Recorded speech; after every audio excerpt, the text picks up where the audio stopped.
monitoring and guide you, not just to say it's a flap, to know exactly what kind of flap is this. We published a chapter, it's actually now about to be published in the US in Springer, that talks about segmental tomography and discuss that in lengthy details. But look at something called applanation OCT, and that again was developed by Dan Reinstein, first on the high frequency ultrasound, and then now on the MS-39. This condenses the image and makes things stand out much easier. Now by looking at it, you can pick up structures. So what I can see here is that that's the flap, right? Okay. Now this is a meniscal flap. Why? Because it's thicker at the periphery, thinner at the center. So it's not a femto flap, it's a mechanical flap. You see the tapering at the periphery. It's not a square, that's a femto, that's a mechanical flap. More importantly, you can see Bowman's layer as well. It's a bilaminar layer. All very high HD OCT will show you Bowman's layer, so don't miss on that detail. That's a detail, look at it. That's a mechanical kerato. Now, that's another patient here. You can see the flap, right? Okay, what is this? What kind of flap is this? What do you think? I'm sorry? It's a femto flap. It's a femto flap. It's planar, you can see it's planar, and it's squared right away. Now, let's take a look at the applanation OCT. You can see now easily why it's a femto flap. That's why this is called the anamorphic mode, but it's an applanation mode. Don't miss on it. Always look at it. It will distort it, but it will pick up the details. I do lenticle surgery, and I use it to see the regularity of Bowman's, because it tells you exactly if Bowman's has undulation or not. And we develop based on this an algorithm that will soon hopefully be present on the MS-39 that will tell you the regularity of Bowman's layer, and you could also tell and judge, how good of his, of flattening you had post the lenticle surgery, how much you wiped really away those undulations. Anyway, so that's the planar flap, that's Bowman's layer, that's a femtolastic flap, correct. Now, how about this one? What do you think?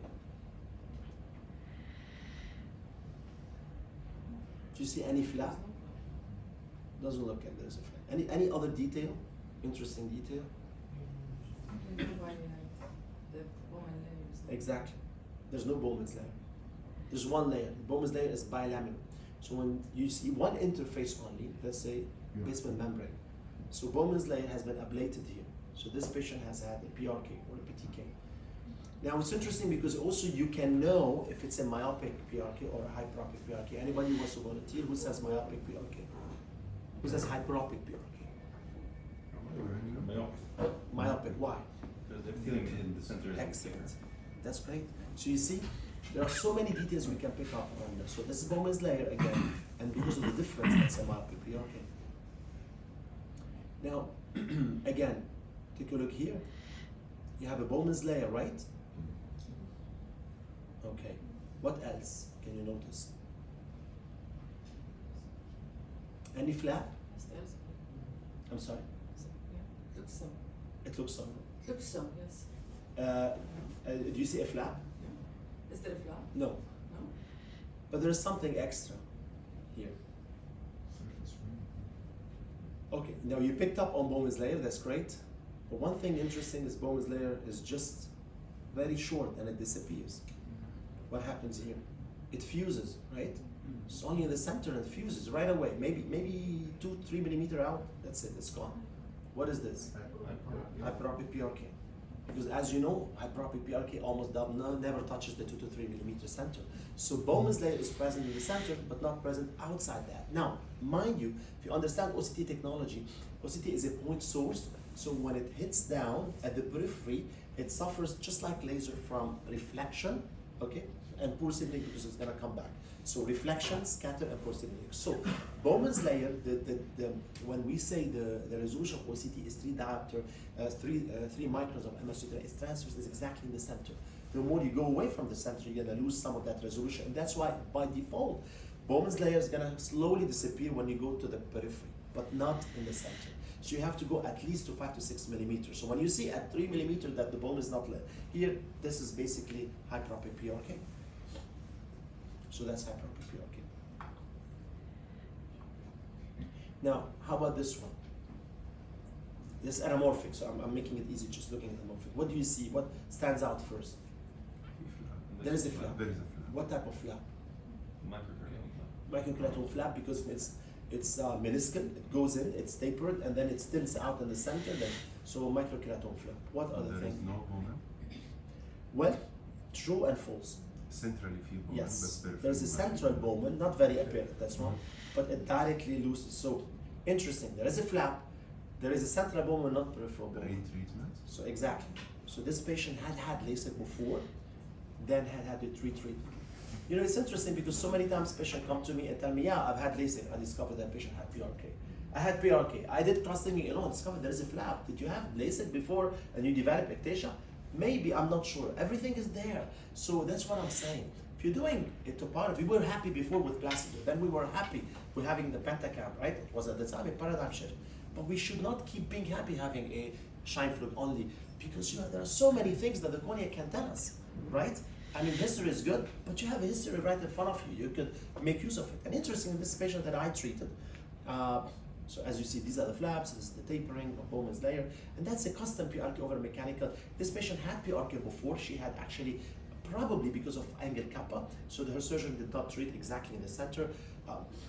She had a keratoconus-like picture, but the posterior float was perfect, and she was unhappy. She was 20/70, unhappy with a lot of ghosting. So what I did, I told her, I'm not gonna treat your error now. Let's just treat your regularity. We'll decide whether we wanna put an ICL, whatever. I wanna center everything back to the center. And that's what I did. Her astigmatism is still there. She has about 2.5 derivative astigmatism, but she's 20/20 now. So I did a hyperopic PRK over her previous flap.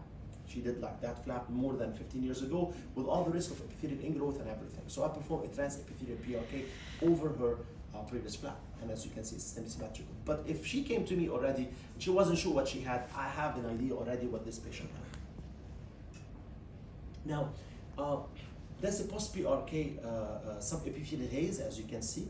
And then it helps me guide my treatment because with steroids, you can see that the subepithelial haze is much better with topical steroids. And that's why, again, and I will show you later in examples, why I perform in MS-39 on every single visit. It's very easy to perform, very quick. And on every single visit, because sometimes I can go back in my quote-unquote archives to see if really that patient had haze and when did it stop, because sometimes I might have missed it from before. Sometimes that haze has been cooking for many months and I didn't discover it, only just to see it, and I'm not sure if it just happened now, but if I go back in time and I see everything and I can compare. I don't know if MS-39 was gonna take it, but Zeiss, took part of our work, but we patented it's a software called OCTanalysis.com. It's present as beta version. It works on the MS-39 because it was initially developed on Zeiss and MS-39. We're in negotiation to see if it will be in MS-39 or not, because Zeiss took some sub-licensing from it. But this will be nice, but you can do it if you really want to for some research purpose or for a specific patient. You can export those images, upload them to the server, and then you can evaluate haze and be able to compare objectively haze before and after. You can do it for batch patients, so group 1, group 2, and evaluate the haze. We developed also on MS-39, and that's already a beta version that is there, but it will be released soon based on AI. I always told you that I like AI. So we developed 2 modules for the MS-39 that are already as beta version, but on the newer platform they will be released. And that's a flap and cap detection, whether SMILE or whether LASIK, it will automatically detect that flap. And as you can see, it will segment it. So this is from the beta. You don't have it now on your machine, but it will be released soon. It will be released in ESCRS. So as you can see, it will automatically detect all the edges of the flap, the depth and what's underneath it, without you just trying to figure it out. So it will save a lot of time, and it will do it 360-degree with everything. Also, we did the same thing, and we published it in the American Journal of Ophthalmology, an automatic detection of ICL plus the volt. So it will be able to tell you the ICL, the volt of the ICL. Here, the volt was 368 as compared to 372 by lumen. So it's pretty accurate. So that's also another thing that will save you time as well. Now, how about this patient? I mean, that's who can tell me what that patient had? Smile. I'm sorry. No. flap. All the flap. Sorry. Very thick flap. Very thick flap, correct. بس شي بالاي كانه ACI. Bravo. Okay, so I'll tell you exactly, and you will tell me the diagnosis. So that patient, I get called by our retina surgeon who tells me, there is a patient who had a lens dislocation. They did vitrectomy to him. They put an ACIOL, and you wrote in your diagnosis of him before he has also fuchs dystrophy. And then I'm seeing him. I don't know why. He had previously CME, and he was treating it with steroids. And now he came and with OCT, it looks perfect. The CME is gone, but his vision has dropped now. His pressure is 10, but everything looks good. I was like, okay. I said, okay, you know what? Let me see him tomorrow. And then I thought about it. And I'm like, one second. Did you say Fuchs dystrophy? And the pressure is 10, and he had previous LASIK. I remember. Okay, you know what? You know, he's a retina surgeon, and don't expect the retina surgeon to really look at cornea and flaps. I told him, just do an MS-39 and WhatsApp it to me. So that's the image he WhatsApped to me. And I said, that's interstitial fluid syndrome. So basically, the patient had fluid in the interface, okay, for two reasons.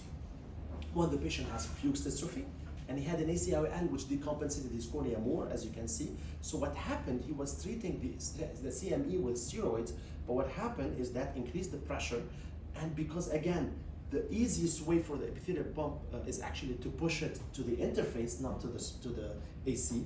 He had a low count and Fuchs dystrophy, so everything went to the interface. The pressure looks 10, but the pressure was actually much higher. And actually, we stopped the steroid. We gave topical beta blocker, and that's how the cornea looked like a week or 2 weeks ago, 2 weeks later, and the vision improved again.